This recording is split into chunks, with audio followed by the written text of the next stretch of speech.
नमस्ते। नमस्ते। नमस्ते। ये स्कर्ट स्ट्रीट राइस बॉल, इतनी उल जुलूल चीज़ें आप सोच सकते हो वो सब मैंने देख लिया। यहाँ वेलकम टू कांसाई। यहाँ पर क्या हो रहा है, यहाँ पे तो इन्होंने सिर्फ फेस लगाया था, वहाँ पे उन्होंने पूरी बॉडी ही लगा रखी है। और जब हम अंदर जाते हैं तो ये कुछ ऐसा है।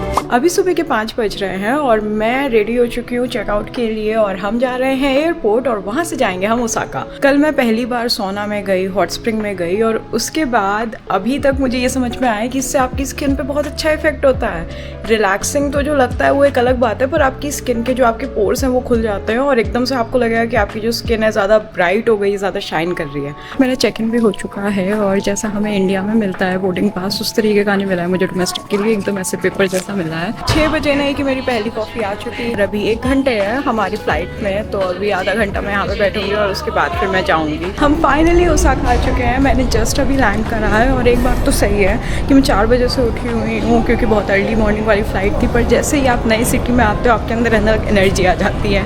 जापान में हर जगह सबसे पहले आपको लॉसन दिखने वाला है, जो कि काफ़ी कन्वीनियंट चीज़ है वैसे। और ये जो है कांसाई इंटरनेशनल एयरपोर्ट है जो कि ओसाका में है। टोक्यो काफ़ी बिजी रहता है, तो टोक्यो में 2 एयरपोर्ट हैं, एक हानेदा एयरपोर्ट है, एक नारिता एयरपोर्ट है। और ओसाका साइड जब आप आते हैं, ओसाका, क्योटो, नारा, इन सब के लिए ये वाला एयरपोर्ट है जो कि है कांसाई इंटरनेशनल एयरपोर्ट। ओसाका आते ही मैंने रियलाइज़ करा कि यहाँ पे एक्सकलेटर पे सब लोग इस साइड चढ़ रहे हैं, मतलब ये राइट साइड है मेरी, और टोक्यो में सब लेफ़्ट साइड खड़े होते हैं और राइट साइड खाली रखते हैं आने जाने के लिए।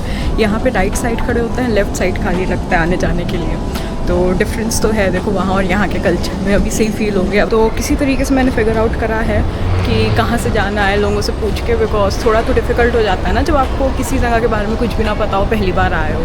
और मुझे एयरपोर्ट पे ही अपने होटल का नाम दिख गया है, तो मैं वहाँ से जाके अब पता करने वाली हूँ आगे क्या करना है। मैंने यहाँ से टिकट ले लिया है नाम्बा का और मेरा आईसी कार्ड यहाँ पे पता नहीं क्यों काम नहीं कर रहा है, कार्ड नॉट एक्सेप्टेड आ रहा है। मैं फाइनली नाम्बा वाली ट्रेन में बैठ चुकी हूँ और अगर आप सामने देखेंगे तो ये सामने वाली ट्रेन बहुत ही ज़्यादा लग्जरियस थी। मुझे नहीं पता था कि इतनी लग्जरियस होगी, तो मैंने इस वाली का टिकट लिया था।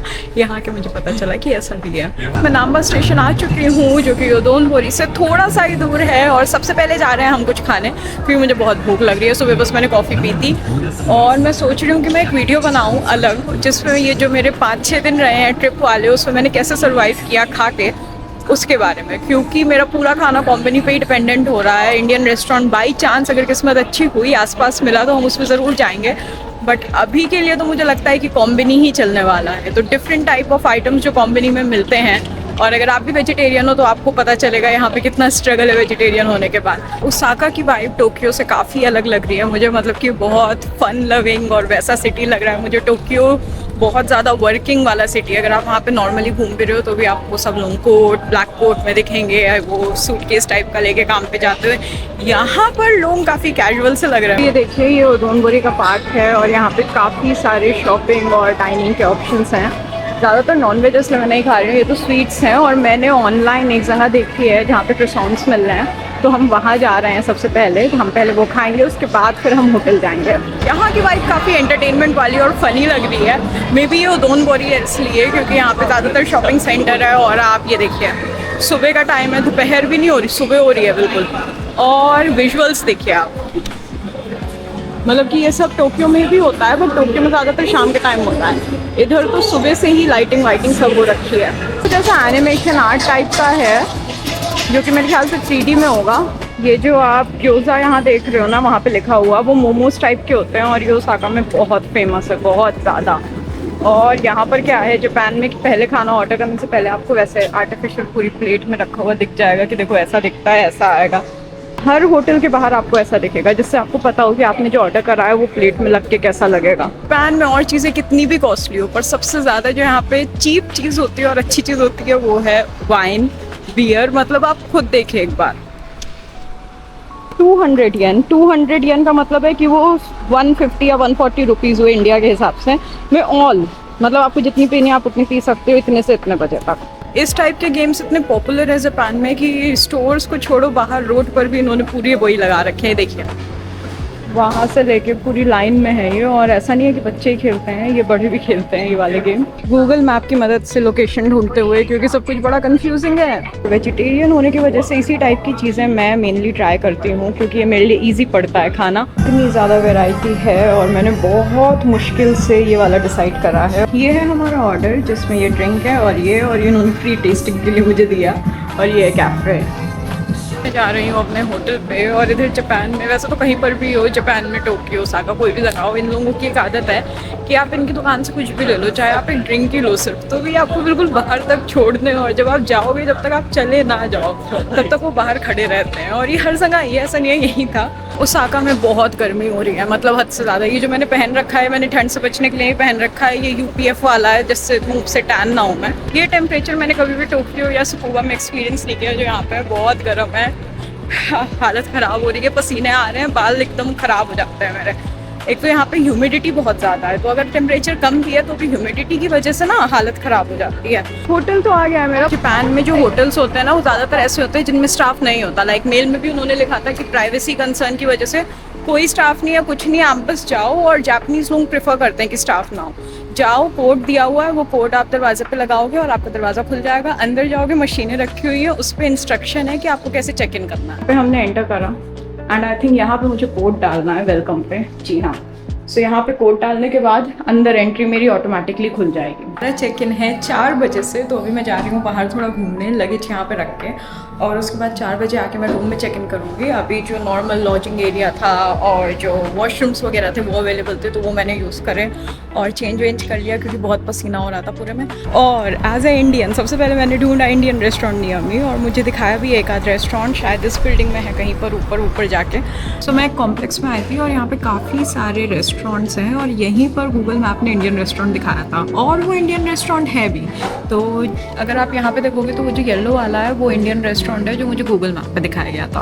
और मैंने वहाँ जाके पूछा कि कुछ भी वेजिटेरियन है, उन्होंने साफ मना कर दिया। जो कड़ी है वो पोर्क, चिकन, इस टाइप की कड़ी है उनके पास, वेजिटेरियन कड़ी है ही नहीं। जो वेजिटेबल कड़ी है उसके सॉसेस में भी चिकन वगैरह है। यहाँ का स्ट्रीट फूड बहुत पॉपुलर है, बट है सारा नॉनवेज, इसलिए मुझे दिक्कत हो रही है। पर अगर आप नॉन वेजिटेरियन और यहाँ आ रहे हो तो आपको बहुत अच्छा खाना मिलना है, क्योंकि यहाँ का खाना बड़ा फेमस है पूरे जापान में। लोग स्पेशली कुछ यहाँ पे खाने आते हैं जिन लोगों को यहाँ का खाना बहुत अच्छा लगता है। लाइक ताकोयाकी, वो ऑक्टोपस का होता है एंड वो बहुत पॉपुलर है। मैं जिससे भी कह रही थी ऑफिस में कि कुछ फेमस चीज़ बताओ ओसाका की, सब ताकोयाकी कर रहे थे। ये है वो पिज़्ज़ा, और ये जो मार्गरेटा पिज़्ज़ा होता है इटालियन रेस्टोरेंट का, वो अगर आप भी मेरी तरह वेजिटेरियन और किसी नॉन वेजिटेरियन जगह फंसे हो तो आप ये आराम से खा सकते हो, बिकॉज इसमें सिर्फ चीज़ और टोमेटो होते हैं, तो इसमें नॉनवेज वाला कोई इशू नहीं रहता। आ गई हूँ दारुमा एक्सपीरियंस लेने, और ये क्या है इसे जानने के लिए अंदर चलते हैं। ये जब हम अंदर जाते हैं तो ये कुछ ऐसा है, तो ये कुछ इस तरीके से बनाया जाता है। और आज हम अपना पर्सनल दारुमा डॉल बनाने वाले हैं, जिसे ये माना जाता है कि आप कितनी बार भी पुश करो वो फिर से खड़ा हो जाता है। और ये डिफरेंट स्टाइल में होते हैं और सबका अपना मीनिंग है। तो ये देखिए, सबसे ज़्यादा रेड कलर का आपने देखा होगा, जैसे कि यहाँ पे रेड कलर का है, तो इनके अपने अपने मीनिंग है। आप कौन सा कलर चूज़ करोगे, कौन सा डिज़ाइन चूज़ करोगे, कौन सी कांजी, वो सब डिपेंड करता है आपके ऊपर, आपके गोल के ऊपर। और फिर आप इसकी एक आँख बनाओगे, एक नहीं बनाओगे। जब वो गोल कंप्लीट हो जाएगा तो आप उसकी दूसरी आँख कलर करोगे। इनके पेंट हैं, और अभी मैं पेंसिल से पहले यहाँ पर ड्रॉ कर रही हूँ प्रैक्टिस के लिए, और फिर अगर ये ठीक हुआ तो फिर हम इस पर स्टार्ट करेंगे पेंट करना। इधर मैंने सालों से ड्राइंग नहीं करी है, तो ये देखिए ये कुछ ऐसा है, और अभी हमने कुछ ऐसा बनाया है आउटलाइन करके। तो हमारा ये कुछ इस तरीके का बना है, और हम जा रहे हैं मेन डॉल पर ड्राइंग स्टार्ट करने। ये देखिए यहाँ पर क्या हो रहा है। और लॉसन के बाहर मुझे दिखी ये कार, और इस पे लिखा है सो इगोइस्टिक। जापान में मैं पहली बार ऐसा देख रही हूँ कि जितने भी सिग्नल है ना, उसमें जो हमारे जैसे चलने वाले लोग हैं कोई नहीं रुक रहा। रेड हुआ पड़ा है, सब रेड में निकल जा रहे हैं। मैं 4 बार चेक कर रही हूँ कि कहीं मेरी आँखें ख़राब है, ये ग्रीन तो नहीं हुआ, और हर बार वो रेड निकल रहा है, और रेड पे ही सब चल रहे हैं यहाँ पे। ये देखिए skirt streak rice ball, skirt क्यों देखा था मुझे अभी तक समझ नहीं आया। यहाँ पे लोग खुले में स्मोकिंग कर रहे हैं, मतलब ऐसा नहीं मैं कह रही हूँ कि टोक्यो में नहीं करते हैं, सब करते हैं, बहुत करते हैं, बट स्मोकिंग एरिया में जाके करते हैं। आपके ऊपर कोई ऐसे धुआं नहीं फैलाएगा, पर यहाँ पे किसी को नहीं मतलब है, अगर तुम्हारे ऊपर धुआं आ रहा है तुम हट जाओ। और ऐसा मैं सुनती थी पहले कि जो लोग ओसाका के हैं वो कहते थे कि हमें टोक्यो में मन नहीं लगता, मज़ा नहीं आता। तो मुझे लगता था क्या ही है, पूरा जापान, हमारे लिए तो जापान एक जैसा है ना, और ऐसा नहीं है। यहाँ पर भी जैसे इंडिया में डिफरेंट जगह चल जाओ, जैसे जो पंजाब का बंदा होगा, हरियाणा का होगा, उसका साउथ में दिल नहीं लगेगा, वैसे यहाँ पे है। यहाँ पे भी थोड़ा एरिया के हिसाब से आपका कल्चर, लैंग्वेज तक, यहाँ तक कि जो मैं जापानीज़ बोल रही हूँ ये लोग उसे समझ रहे हैं और फिर मुझे कह रहे हैं ये नहीं ये बोलो, क्योंकि इनकी जापानीज़ भी पूरी तरीके से अलग है। यहाँ से ही आपको काफ़ी लाइटिंग वगैरह दिखनी स्टार्ट हो गई होगी और चारों तरफ खाने पीने की चीज़ें, बार वगैरह हैं। बड़ी और चीज़ मुझे दिख रही है, बहुत देर से दिख रही थी, तो मैंने ऐसे बोला नहीं था कि पहले कंफर्म हो जाऊँ फिर बोलूँ।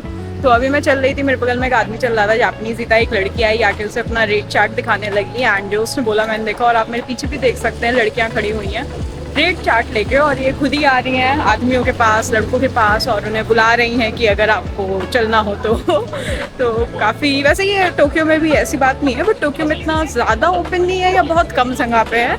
यहाँ पे जो मेन इनके टूरिस्ट एरिया हैं वहाँ पर भी काफ़ी ज़्यादा, आप देख सकते हो मेरे पीछे अभी भी आपको दिख रहे होंगे, एंड पूरी रोड है उस पर इस तरीके से खड़ी हुई हैं। तो काफ़ी मुझे ऑड लगा, कल्चर शॉक लगा मे भी। यहाँ पे मुझे अब 2 लड़कियाँ कपल में दिख रही हैं, वो 2 लड़कियाँ कपल हैं और वो एक दूसरे के साथ कपली शूट करा रही है। बात आ गई है हमारी तो डोन मोरी स्ट्रीट, जिसमें हम जाने वाले हैं, और खाने का कितना सामान है, चारों तरफ खाना ही खाना, और मेरे पास कुछ भी नहीं है खाने के लिए। कोबे जो है ओसाका के पास है, और कोबे की बीफ बहुत फेमस है, मतलब टोक्यो में भी मुझे ये चीज़ पता थी, हद से ज़्यादा फेमस है, बहुत महंगी सेल होती है, और यहाँ पर पूरे में कोबे बीफ फूड ही मिल रहे हैं, या फिर ताकोयाकी जो कि ऑक्टोपस का होता है। कोबे बीफ वो लगी हुई है, और ये सारी वही खाने पीने की चीज़ें हैं, पर सैडली मेरे पास नहीं है कुछ खाने पीने के लिए। तो आप लोग मेरे पीछे देख सकते हैं, जो ऑफिस वर्कर होते हैं जापानीज़, वो ऑफिस के बाद ऐसे आके पार्टी करते हैं, एंड ये चीज़ जो है बहुत नॉर्मल है यहाँ पे। जितने भी लोग ऑफिस में काम करते हैं जापानीज़, उन्हें पता होगा। लाइक मेरा ऐसा है कि मैं ज़्यादा इंटरेस्ट नहीं लेती हूँ, बिकॉज ना तो मैं पीती हूँ, ना ही मैं नॉनवेज खाती हूँ, तो मैं पार्टी में जाके करूँ क्या। प्लस जापानीज़ लोग आपस में ही बात जब करते हैं ना, तो इनके बहुत सारे ऐसे जोक्स होते हैं जो, जैसे आपको लैंग्वेज आती भी है फॉर एग्जांपल, तो हम मुहावरे नहीं मारते हैं, तो मुहावरे थोड़ी कोई समझ पाएगा हमारे, जिसे हिंदी आती भी होगी, जब तक उसे बिल्कुल ही कल्चर ना पता हो, तो वो सारे इश्यूज भी आ जाते हैं। बट हाँ, 1-2 बार मैं गई हूँ ऑफिस वालों के साथ ही, एंड ठीक था, अच्छा था। यहाँ पे देखिए बीफ के हालात क्या है, मतलब यहाँ पे तो इन्होंने सिर्फ फेस लगाया था, वहाँ पे उन्होंने पूरी बॉडी ही लगा रखी है, और आगे और ज़्यादा है। इन हालातों में कोई वेजिटेरियन बंदा कहाँ ही कुछ खा पाएगा, और यहाँ पे नॉनवेज भर के है। तो ये गेम्स चल रहे हैं यहाँ पे, ये काफ़ी अच्छी चीज़ है। यहाँ पे क्रैब हो गए, जो भी इनके खाने, इन्होंने सबकी फोटो बाहर लगा रखी है, और काफ़ी क्रिएटिव वे में कर रखा है, पूरा जगमग हो रखा है, काफ़ी अच्छा लग रहा है। यहाँ पे वाइब अच्छी है। इतने सारे तरीके का नॉनवेज देखने के बाद फाइनली मैंने बहुत मुश्किल से ढूंढा एक इंडियन रेस्टोरेंट, जो कि ऊपर उस वाली फ्लोर पे है, तो अब मैं उधर जा रही हूँ कुछ खाने। पूरे में नॉनवेज ढूंढने के बाद फाइनली हमें एक इंडियन रेस्टोरेंट में ये वेजिटेरियन खाना मिल गया। इन दोनों料理はどうですか？美味しい。美味しい？美味しい。美味しい。うまい。ナマステ。 नमस्ते। ナマステ。あなたの仕事はどうですか？ボクシング。あ？あ、सिंगर।ボクシングボクシング。 आज का डिनर मैंने किसके साथ करा है मुझे भी नहीं पता, नाम तक नहीं मैंने पूछे उन लोगों के, बस वो आके बैठ गए क्योंकि और कोई सीट नहीं खाली थी, और बात होने लगी और होने ही लगी फिर। और यहाँ के ओसाका के भाई जापानी बहुत कैजुअल है, ये तो इंडिया से भी ज़्यादा कैजुअल है। अगर आप खा रहे होगे, आप साथ आके टेबल पे बैठ जाएंगे, खाने लगेंगे, बात करने लगेंगे। मुझे ऐसा लगता है कि अगर मैं यहाँ पे रहने लगूँ ना, तो मेरे ज़्यादा दोस्त बन जाएंगे और मैं ज़्यादा सोशल हो जाऊँगी, क्योंकि टोक्यो वाली फॉर्मेलिटीज़ नहीं है यहाँ पे। यहाँ पे सब एकदम खुले हुए हैं, जिससे जो कहना है कह के चला जा रहा है। ओसाका का मार्केट काफ़ी अच्छा है और काफ़ी बड़ा है। अभी काफ़ी रात हो रही है, मतलब 10 के ऊपर हो चुका है, मुझे भी पहुँचने में भी 11 बज जाएंगे होटल, तो मैं ज़्यादा एक्सप्लोर नहीं कर रही हूँ यहाँ पे, मतलब जो मेरे रास्ते में पड़ रहा है वही देख रही हूँ। स्पेशली शॉपिंग करने नहीं रुकना चाह रही हूँ जब तक मुझे कुछ बहुत ही यूनिक ना देखे, क्योंकि अभी तो दिन है, मैं आ जाऊँगी यहाँ पर हाँ, यहाँ पे मार्केट काफ़ी अच्छा है और रेट वाइज टोक्यो से सस्ता है। सो होटल आके मैं फ्रेशन अप हो चुकी हूँ और बज रहे हैं रात के 12, और कल हम फिर जाएंगे ओसाका घूमने वाले हैं। कल एक बहुत ही अच्छा फेस्टिवल है, मैं उसमें जाने वाली हूँ, तो आप लोगों को वो ज़रूर देखना है, क्योंकि वो बहुत यूनिक फेस्टिवल है और वो साल में सिर्फ एक बार सिर्फ और सिर्फ ओसाका में ही होता है। वो गर्मियों का सबसे बड़ा फेस्टिवल है जापान का।